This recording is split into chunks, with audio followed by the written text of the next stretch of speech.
Go ahead. Good evening, President. I think we'll win that one easily.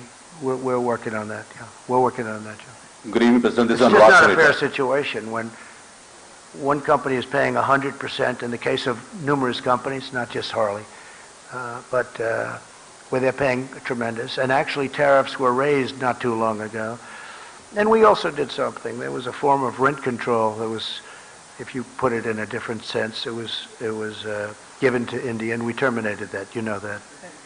We terminated it. No, we're talking. We have great discussions. Look, I can't lose this. I can't lose it. You know what? I'll never lose it. It's too easy, because I want reciprocal. It has to be reciprocal. And the money you're talking about is major, but the United States has to be treated fairly. And India understands that. The relationship is outstanding, but India understands that. We've had a tremendous deficit for many, many years with India, with everybody, you know, with, frankly, so many different countries. We've had a massive, massive deficit, but a large deficit, $30 billion with India. It's now down to $24 billion because of what we've been doing, but still, that's too high. We shouldn't have a $24 billion deficit. With other countries, we have more than that. Japan, we're doing now $40 billion is coming in. A lot of very good deals are being made, and they'll be kicking in toward the end of the year. I would say if the deal happens with India, it will be toward the end of the deal. And if it doesn't happen, we'll do something else. It'll be very satisfactory. It'll be very good. Go ahead. Who else? Yeah. President, my question is that you said at the time of the Article 370 abrogation that you would like to mediate in Kashmir, but India rejected it. No, I'd like to be able to. No, excuse me. My question. Wait. I didn't say that. I didn't say anything about that. I just said Kashmir, obviously, there's a big problem between Pakistan and India. And I think they're going to work out their problem, but I will say they've been doing it for a long time. Okay, my question is something different at the moment. What is your position at the moment on India's Citizen Amendment Act at the moment? I don't want to discuss that. I want to leave that to India, and hopefully they're going to make the right decision for the people. That's really up to India. President, yeah, go ahead, please. Thank you, Mr. President. Okay. My name is Nilüfer Sahravardi, an Indian journalist, and I have a very simple question. Go ahead. Now, back home, when you reflect upon your tour of India, the first diplomatic visit to the country, how would you describe it? Cultural diplomacy, prompt diplomacy, or do you have any other word for that? Well, first of all, I'd describe it as incredible, because when I looked at the various things, like today, when we went, you probably saw where we were, and when you look at all of the things that we've seen today, when we look at yesterday the Taj Mahal and other things, in addition to working in between and even during, where, you know, we worked very long and hard with representatives from India, most particularly with the Prime Minister. I just think it's an incredible country. It's got unbelievable energy. You see that when you come in from the plane. When you see from, I think I can say, virtually from the plane to whatever venue we were going to, it was wall-to-wall people. They've never seen anything like it. Somebody said it was the greatest greeting ever given to any head of state from any country. Now, India has more people than any other country, a little bit more than China, a little bit tiny. How would you describe it diplomatically? Is it prompt diplomacy? I think the diplomacy is a diplomacy of great friendship and respect. Okay. And I think it's going to all work out very well. I really do. I admire your country tremendously. I respect your Prime Minister tremendously. And I think it's really a diplomacy of friendship, and I think it's going to work out very well. Okay? Okay? Go ahead, please. Please. Go ahead, right next to Steve. Thank you, Mr. President. As you know, the Chinese government recently ejected several Wall Street Journal reporters.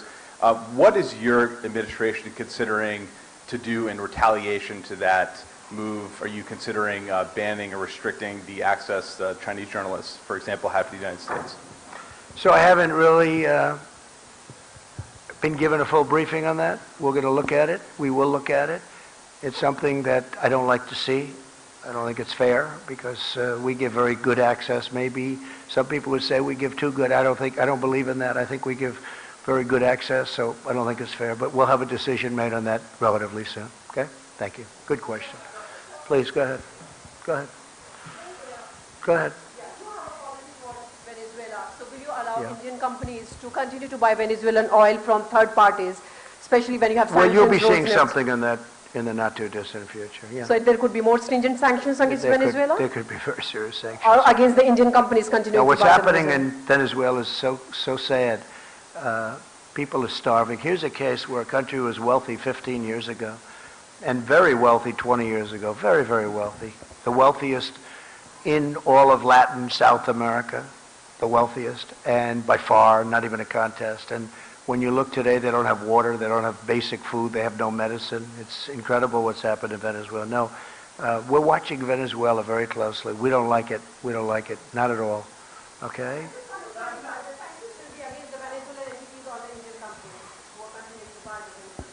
You're going to see in a little while. You're asking a question right in the middle of us doing something. Go ahead, please. Ali McBall from BBC. There were some back home that were hoping you would raise concerns about some of these policies that Prime Minister Modi's introduced that discriminate against Muslims, and also about a rise in hate crimes here in India. But as someone Well, we did discuss that, and we discussed that, and specifically Muslims, and we also discussed Christians. But someone And who I had a very powerful answer from the Prime Minister. We talked about religious liberty for a long period of time in front of a lot of people, and I had a very, very powerful answer. And as far as Muslims are concerned, as he told me, I guess they have 200 million Muslims in India, and a fairly short while ago they had 14 million.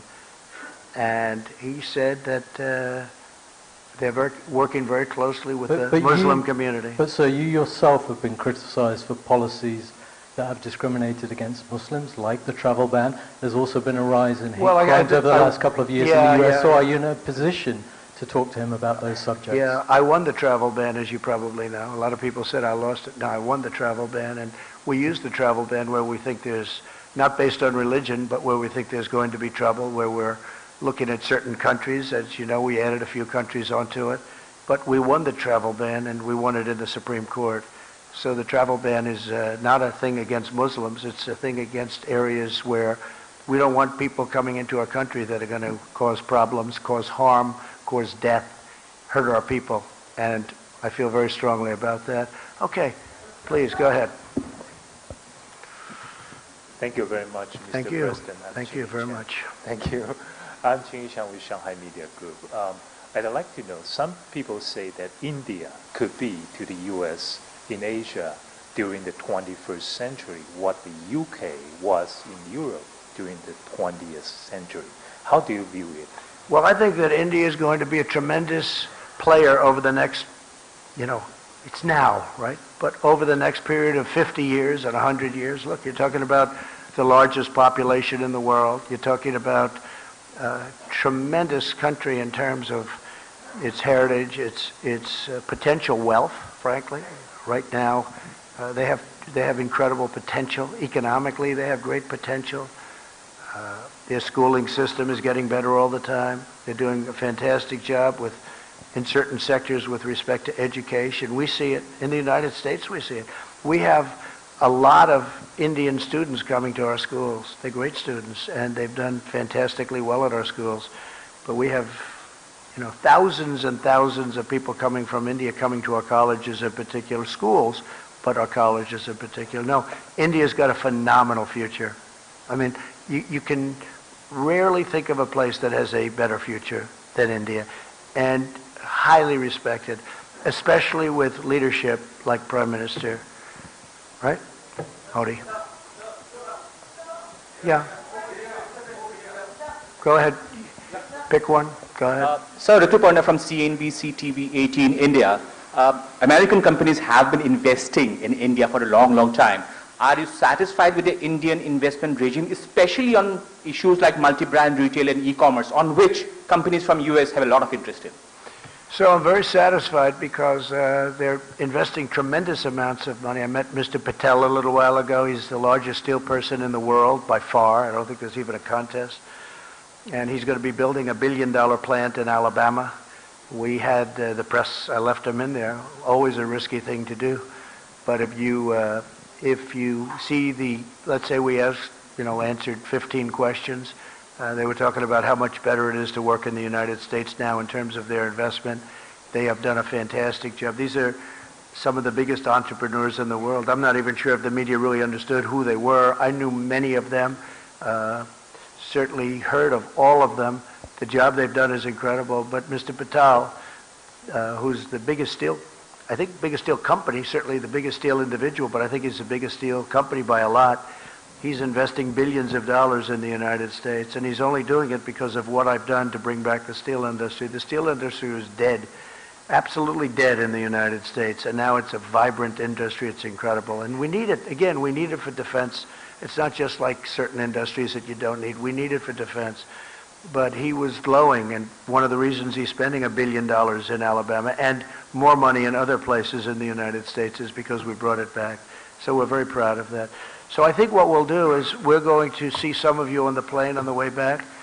It's been an honor to be here. It's an incredible place with incredible leadership and an unbelievable future. And I just want to thank you all, and I'll see you back in the States. And I think some of you are on the plane, and we can talk a little bit on the plane too. Thank you very much, everybody. Thank you very much.